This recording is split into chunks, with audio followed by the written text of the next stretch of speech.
বুধবার দিল্লি হাইকোর্ট কেন্দ্রীয় সশস্ত্র পুলিশ বাহিনীর কর্মীদের গৃহস্থলীর কাজে ব্যাপকভাবে অপব্যবহারের অভিযোগে দায়ের করা একটি জনস্বার্থ মামলার বিষয়ে স্বরাষ্ট্র মন্ত্রণালয় এবং সীমান্ত সুরক্ষা বাহিনীর কাছ থেকে জবাব চেয়েছে। জনস্বার্থ মামলা দায়েরকারী বিএসএফের deputy inspector general Sanjay Yadav তার আবেদনে আরও উল্লেখ করেছেন, আমাদের দেশের সৈন্যদের এমনকি উচ্চপদস্থ কর্মকর্তার কুকুরের যত্ন নেওয়ার জন্য বিশেষভাবে মোতায়েন করা হয়। আবেদনকারী বিএসএফের একজন কর্মরত ডেপুটি ইন্সপেক্টর জেনারেল হওয়ার কারণে উপরোক্ত অনুশীলন সম্পর্কে সরাসরি জ্ঞান রাখেন। জনবলের অপব্যবহারের বিরুদ্ধে আদালতের নির্দেশে এবং বিএসএফ সিআরপিএফের জনবলের অপব্যবহারের বিরুদ্ধে ব্যবস্থা নেওয়ার জন্য আদালতের নির্দেশ চেয়ে জনস্বার্থ মামলাটি দায়ের করা হয়েছে।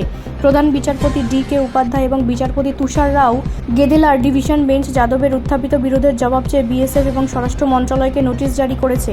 যাদবের আবেদন অনুসারে এটি কার্যত একটি প্রচলিত প্রথা, যেখানে বিএসএফের বিভিন্ন সৈন্যকে সীমান্তে সরকারি দায়িত্ব পালন বা আইন শৃঙ্খলা রক্ষাকারী বাহিনীর দায়িত্ব পালন থেকে সরিয়ে দেওয়া হয় এবং উচ্চপদস্থ কর্মকর্তাদের ব্যক্তিগত বাড়িতে গৃহস্থলীর কাজে সম্পাদনের জন্য নিযুক্ত করা হয়।